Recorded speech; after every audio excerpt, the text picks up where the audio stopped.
Hello friends, welcome to my YouTube channel. दोस्तों, आज के सेशन में हम लोग करने वाले हैं ईवीएस से पूछे गए कुछ महत्वपूर्ण क्वेश्चंस को। तो दोस्तों वीडियो को लास्ट तक देखिएगा। और पीछे भी हमने कई सारे ईवीएस के मैथ, पेडागोजी और कंटेंट वाले क्वेश्चंस जो है कराए हैं पिछले प्रैक्टिस सेट में। और आज के सेशन में हम लोग करेंगे कंटेंट वाले 15 के 15 पूरे क्वेश्चन जो कि आपके एग्जाम में आए हुए हैं। और ये 2023 यानी कि 7 फरवरी 2023 में दोस्तों ऑनलाइन पेपर वाले सवाल हैं जो कि आपके लिए बहुत ही महत्वपूर्ण बनने वाले हैं। तो चलिए दोस्तों वीडियो को शुरू करते हैं और आज का पहला क्वेश्चन करते हैं। आज का पहला क्वेश्चन रहा दोस्तों कि टैपियोका यानी कि जिसे कसावा भी कहते हैं कि पौधे का खाने योग्य हिस्सा है ए है।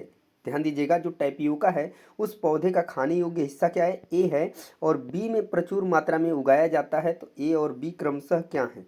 यानी जो टैपियोका पौधा है उसका जो खाने वाला हिस्सा है वो ये है ए, और यह बी में प्रचुर मात्रा में उगाया जाता है। यानी इसका नाम क्या है, ये क्या चीज़ है और ये कहाँ पर उगाया जाता है, ये पूछा गया है। तो यहाँ पर देखिए, अगर बात करें टैपियोका की, तो ये देखिए जो इसका खाने योग्य हिस्सा है वो है जड़। ये क्या है, ए है जड़, और बी यानी कि इसको केरल में उगाया जाता है। तो जड़ और केरल किस ऑप्शन में आपको दिख रहे हैं दोस्तों, तो ये आपको दिख रहे होंगे ऑप्शन नंबर सी में। तो इस दोस्तों इस क्वेश्चन का जो करेक्ट आंसर बन जाएगा ऑप्शन नंबर सी बिल्कुल सही हो जाएगा। यानी ए जड़ है, यानी टैपियोका को जो खाने वाला हिस्सा जड़ है और यह केरल में उगाया जाता है। उम्मीद करते हैं क्वेश्चन आपको समझ में आ गया होगा। चलते हैं अगले क्वेश्चन की तरफ। Next question, question number second. ठीक वैसे ही क्वेश्चन फिर दूसरा क्वेश्चन पूछा गया है दोस्तों कि ए की कमी से रक्त अल्पता। ध्यान दीजिएगा, ए की कमी से रक्त अल्पता होता है, ठीक है। बी तथा सी ए के उत्तम स्रोत हैं। यानी ए की कमी से क्या होता है, कौन सा रोग होता है, यानी नहीं, ए की कमी से रोग का नाम दिया है पर वो क्या होता है, उसमें कमी क्या होती है, ए की ए में क्या पाया जाता है। और बी तथा सी यानी ये जो पाया जाता है जिसकी कमी के कारण होता है वो बी और सी में पाया जाता है, ठीक है। तो ए के उत्तम स्रोत हैं ए बी सी और क्रमशः क्या है। देखिए, अब ए की कमी से रक्त अल्पता होता है, तो यानी यह ए क्या है, आयरन है। आयरन की कमी से एनीमिया होता है, ठीक है। ए आयरन है, और आयरन किस में पाया जाता है, नहीं बी और सी जो है उसके स्रोत है।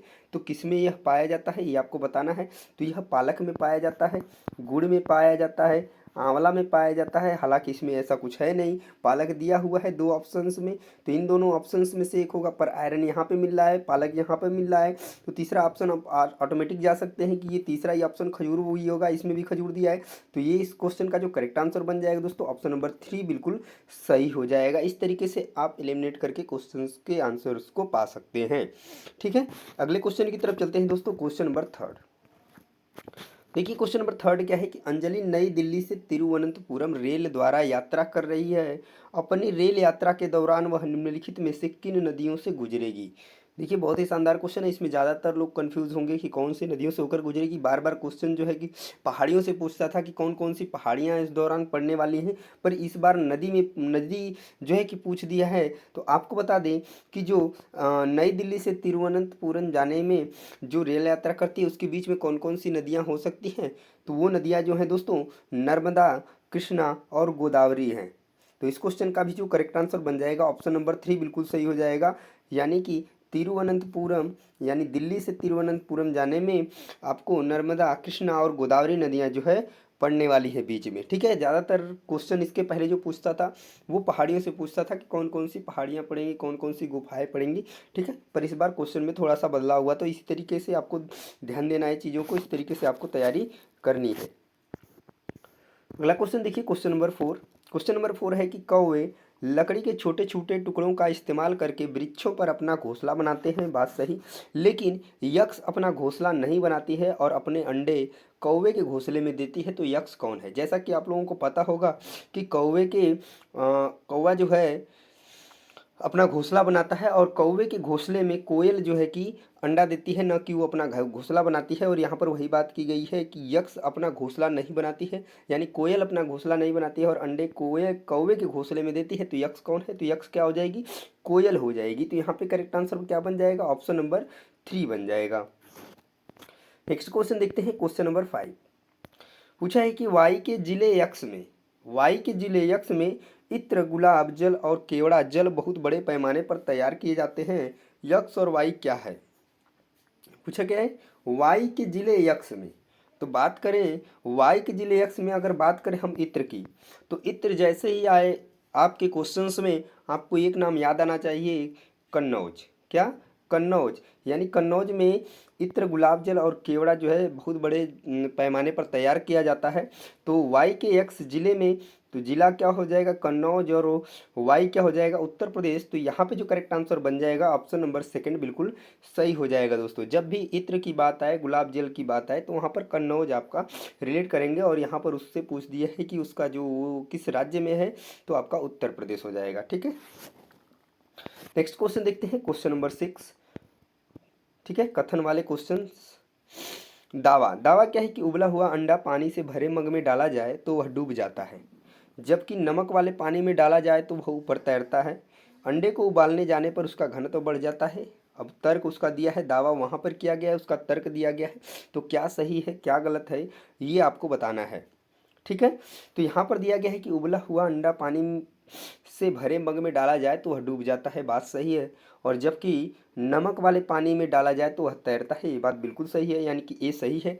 और अंडे को उबाले जाने पर उसका घनत्व बढ़ जाता है, क्या ये उसका तर्क, यानी कि उसका तर्क सही होगा, तो नहीं, ये तर्क उसका सही नहीं है। तो यहाँ पे जो करेक्ट आंसर बनेगा, ये भी सही चीज़ है पर इसका यह सही व्याख्या नहीं है। तो इस वजह से यहाँ पे क्या होगा, ऑप्शन नंबर सेकंड सही हो जाएगा कि ए और आर दोनों सही है, लेकिन आर जो है ए की सही व्याख्या नहीं है, ये आपका करेक्ट आंसर बन जाएगा। नेक्स्ट क्वेश्चन देख लेते हैं, क्वेश्चन नंबर 7। क्वेश्चन नंबर 7 है कि आजकल हम देखते हैं कि बहुत से कुएं पूरी तरह से सूख चुके हैं। इस स्थिति का मुख्य कारण क्या हो सकता है? क्या लोगों ने कुओं के समीपस्थ क्षेत्रों में बोरिंग पंप लगाने शुरू कर दिए हैं? कुएं कुओं के पास आसपास के क्षेत्र में मृदा कंक्रीट युक्त हो गई है, या कुओं का पानी दूषित होने के कारण उपयोग में नहीं लाया जाता है? यहाँ पे क्या बनेगा, तो देखिए ये वाला सी वाला जो ऑप्शन है ये तो सही नहीं है, पर ए और बी सही है। और ए और बी आपको किस ऑप्शन में मिल रहे हैं, तो ए और बी आपको फर्स्ट ऑप्शन में मिल रहे हैं। तो यहाँ पे करेक्ट आंसर दोस्तों ऑप्शन नंबर एक ही बिल्कुल सही हो जाएगा। ज़्यादातर क्वेश्चन इस तरीके से एक दो दो से तीन क्वेश्चन आपको कूट वाले क्वेश्चन निश्चित रूप से मिल जाते हैं हर सब्जेक्ट के अंदर, और तर्क वाले भी। ठीक है, ठहरे हुए जल पर मिट्टी का तेल डालना बरसात के दिनों में मच्छरों के प्रजनन को रोकने का एक सामान्य तरीका है, इसका कारण क्या है? ठीक है, मिट्टी के तेल से मच्छरों को ऑक्सीजन की आपूर्ति बाधित हो जाती है, मच्छर मिट्टी के तेल में फंस जाते हैं, मिट्टी के तेल में एक ऐसा पदार्थ होता है जो मच्छरों को मार देता है, या मिट्टी के तेल की गंध मच्छरों को विकर्षित करती है। तो देखिए जैसा कि हम लोग पहले इस तरीके के क्वेश्चंस बहुत किए हुए हैं, बस थोड़ा सा क्वेश्चंस तो है थोड़े अलग तरीके से पूछ दिया है। तो बात करें दोस्तों, इस क्वेश्चन का जो करेक्ट आंसर बनेगा ऑप्शन नंबर एक बन जाएगा कि मिट्टी के तेल में मच्छरों को ऑक्सीजन की आपूर्ति बाधित हो जाती है, जिससे उनका प्रजनन क्या हो जाता है, रुक जाता है, थम जाता है। ठीक है, ये क्वेश्चन का करेक्ट आंसर बनने वाला है। अगला क्वेश्चन देखिए, क्वेश्चन नंबर 9। क्वेश्चन नंबर 9 है कि निम्नलिखित में से कौन से राज्य केंद्र शासित प्रदेश बंगाल की खाड़ी की तटरेखा पर है? यानी कि इस तरीके से आपका जो भारत है, तो ये भाग जो है इधर बंगाल की खाड़ी है आपका। तो यहाँ पर कौन कौन से राज्य हैं इस तट पे, ये आपको बताना है। कर्नाटक है, कर्नाटक, महाराष्ट्र, केरल। तो देखिए महाराष्ट्र की बात करें तो इस साइड है, तो पहला ऑप्शन गलत हो गया। उड़ीसा, तमिलनाडु, आंध्र प्रदेश, पुडुचेरी, कर्नाटक। कर्नाटक की बात करें तो इस साइड में है, तो कर्नाटक भी क्या हो जाएगा आपका, हट जाएगा। गोवा इसमें दे दिया है, ठीक है, गोवा भी यहीं पर है।